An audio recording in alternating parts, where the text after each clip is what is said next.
Hello, hello, and welcome to Lifeless Planet.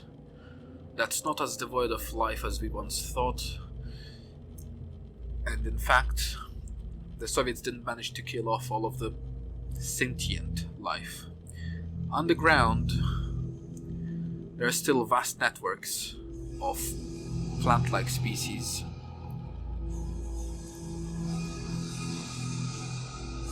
They're alive and well. I feel like we are coming close to the end.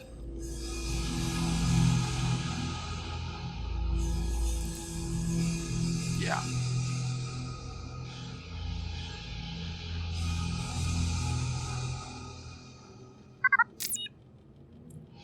She saved my life.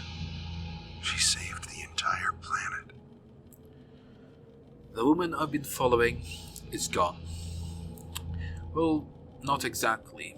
She's still here, all around me, having given herself up to the monster to save this planet. She willingly shared her life-saving cure at her own expense. Her life-saving cure. I'd like to think that she's more at home here, merged with this strange and beautiful ecosystem, than in the company of a lowly human being such as myself. Whatever the case, she saved my life, and along with countless other beings on this planet.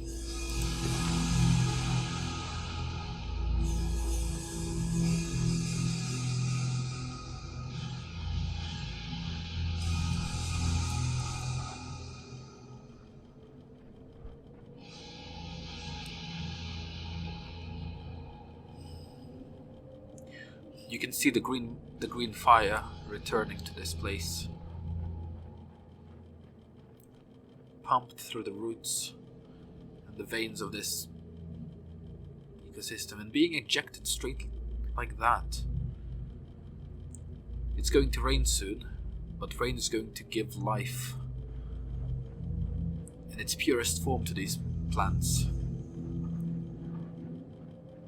Maybe the hurt ones will be replaced. There's still hope.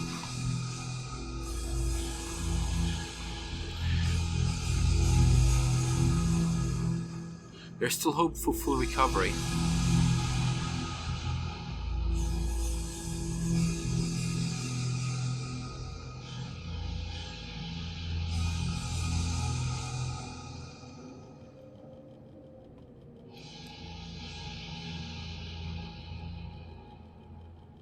I'm looking at where to go now. Some of these rocks have already been completely covered. Yeah, didn't even have to go round the long way.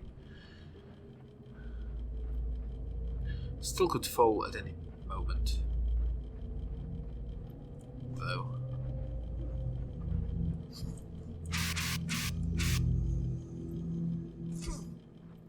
Yeah. Nice. It doesn't really look like moss now. It looks more like mycelium. And this beautiful green.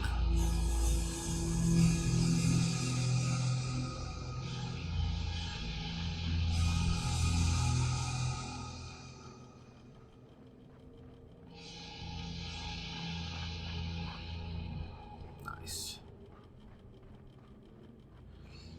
Maybe some of these crevasses have been carved by the roots, not by the water. That would explain why you see the angle the land is standing at. It's not supposed to be that rigid, unless this entire world is a canyon world.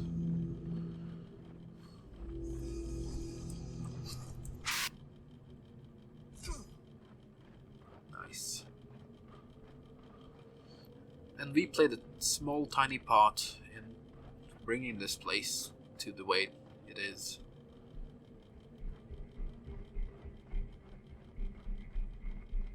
Wow. And the organic volcanoes are spewing out the lifeblood of this planet. it's all gonna be good as long as we don't take off our sealed precious suit and reintroduce whatever terrestrial virus was that killed the green moss in the first place. Nothing much here. Let's go do the jumping puzzle.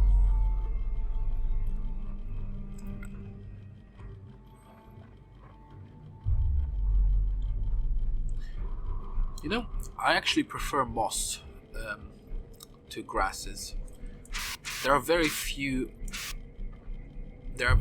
grass types that I've seen and know of that I really like, and there are actually quite a lot of different mosses that I'd prefer to have on a rocky porch instead.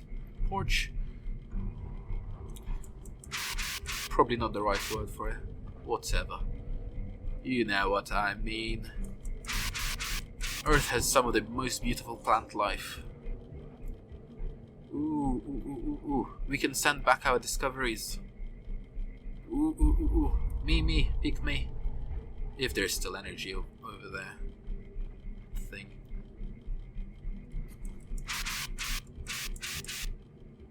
Yeah. This place is soon going to be covered by this green moss. And in another 15 years of really slow light speed travel, there might be more NASA expeditions into this place. Which would be lovely, wouldn't it? And I kind of trust NASA a little bit more in terms of preserving this planet and acting upon immediate discoveries.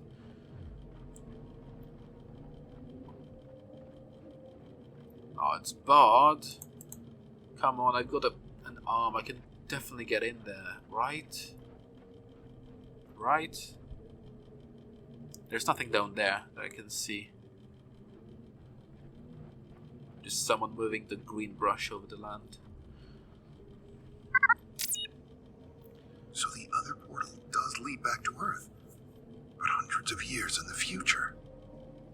Wait, portal... Портал, являющийся входом на эту планету, был средством передвижения в один конец, как мы обнаружили по прибытию сюда.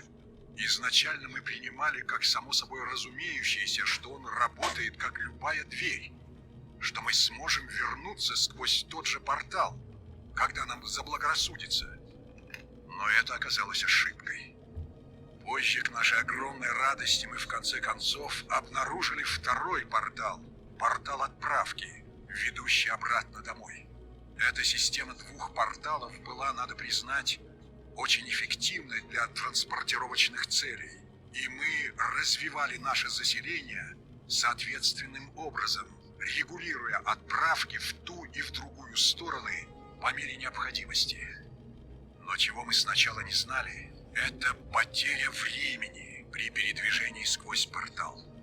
Хотя сам процесс транспортировки происходит очень быстро, течение времени на Земле и на этой планете не совпадают. Мы довольно скоро обнаружили, что неделя, проведенная здесь, равнялась месяцу по земному времени. Когда порталы вышли из строя, это несоответствие течения времени стало огромным. После того, как портал прибытия дал сбой и погибло так много людей, мы испугались воспользоваться порталом отправки для возвращения на Землю. Со временем мы стали видеть по другую сторону портала образы, которые мы не узнавали. Там были невероятные башнеобразные сооружения, гораздо высокотехнологичнее, чем когда-либо виденные нами. Некоторые верили, что портал перенастроился на планету, с которой прилетели его создатели. Но я-то знал правду. Образы, видимые в портале, были образами Земли, но Земли, ушедшей на столетия вперед в будущее. К несчастью, мы так никогда и не проверили наши гипотезы, учитывая совершенно нестабильные энергетические реакции портала. С большой вероятностью можно было предположить, что нас постигнет такая же трагическая участь, как наших товарищей из дома, пытавшихся добраться сюда. Добровольцев не было. В конце концов, не стало и возможности, так как портал почернел и стал холодным. Оглядываясь назад, я жалею, что мы не рискнули и не воспользовались этим шансом. Very interesting. So, time has a massive effect on these portals.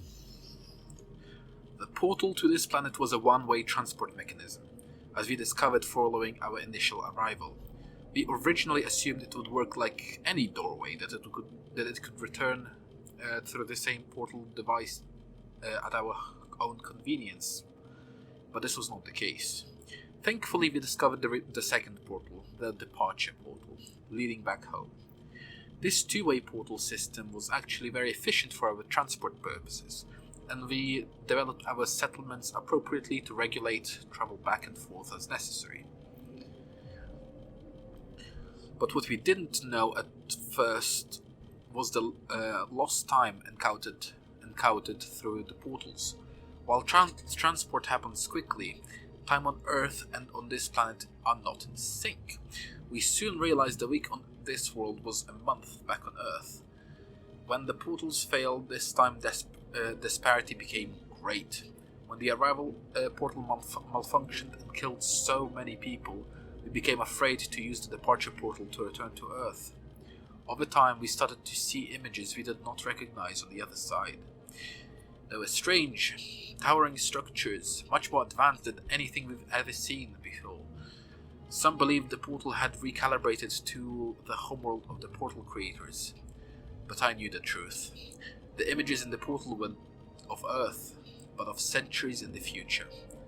Unfortunately, we never tested our hypothesis given the completely unstable power reactions from the portal.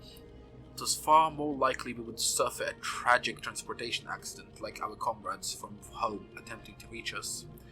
There were no volunteers, and eventually no further opportunities before the portal went dark and cold. In retrospect, I wish we'd taken our chances. So the precursors didn't really tamper with the portals, just the nature of portals themselves.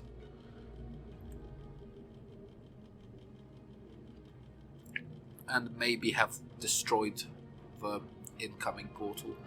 Or maybe the time disparity did that on its own. So, somewhere near this place, there should be a second portal then, which explains the completely illogical path that these people took. There's nothing down there, right?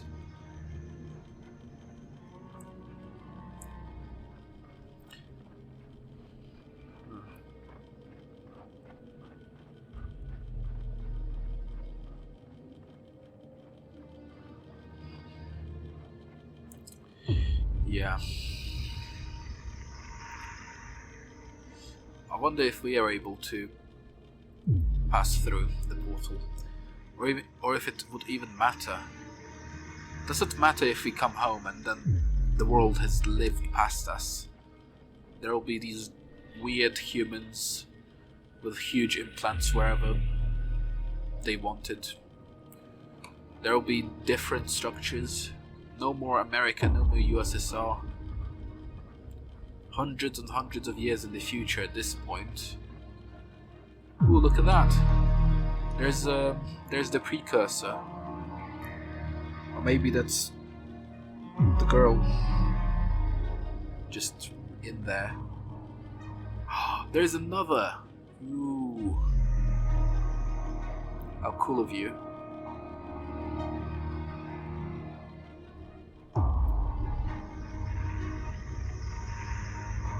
Wow. I hope we righted our wrong. We can see 3 of these sentient beings. Plant-based, but still.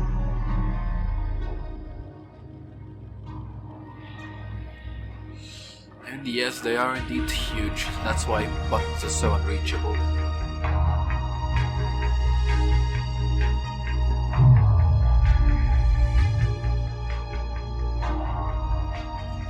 Wow.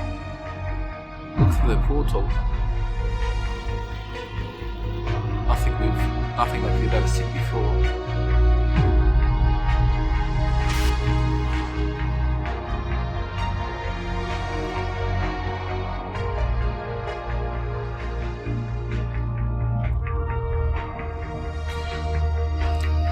This boy has been gentle to this planet. I hope they spare us.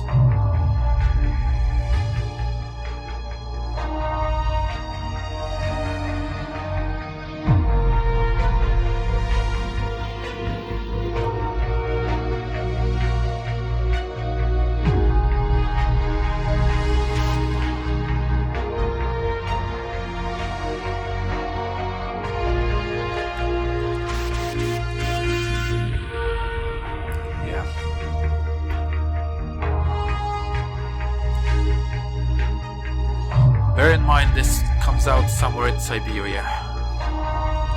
NASA would not be welcomed. Generally. There's the control panel.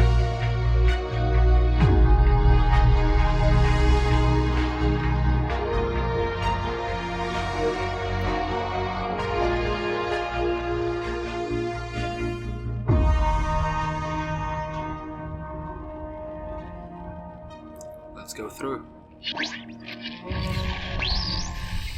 As I understand, you've kept your wife on life support.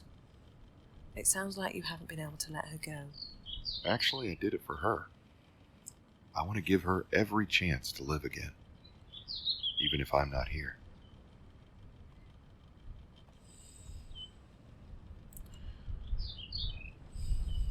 Letting someone go is hard.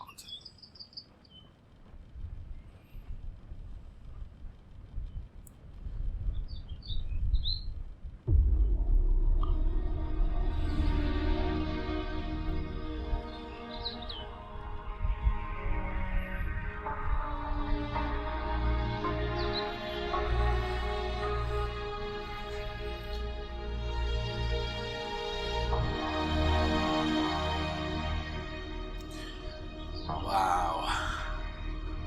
Well, that was awesome.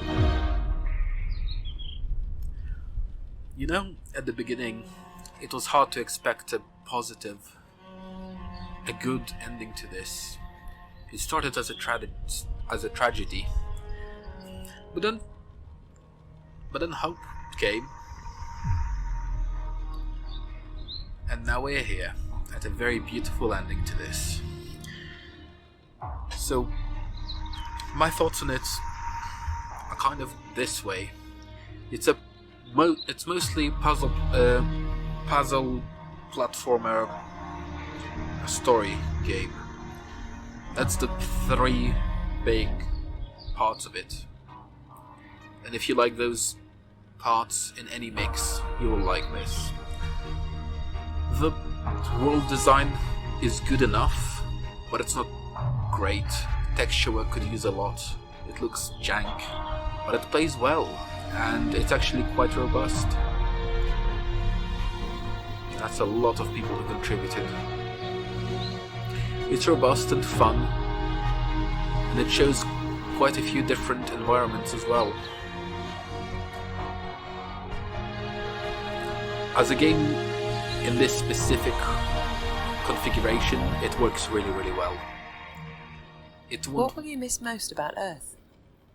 Well, my wife first of all, and Earth itself. All of it. She saw the beauty of this planet long before I did. You truly loved her. Of course. And if you lose someone you love, even 20 light years probably isn't enough distance to make you stop missing them.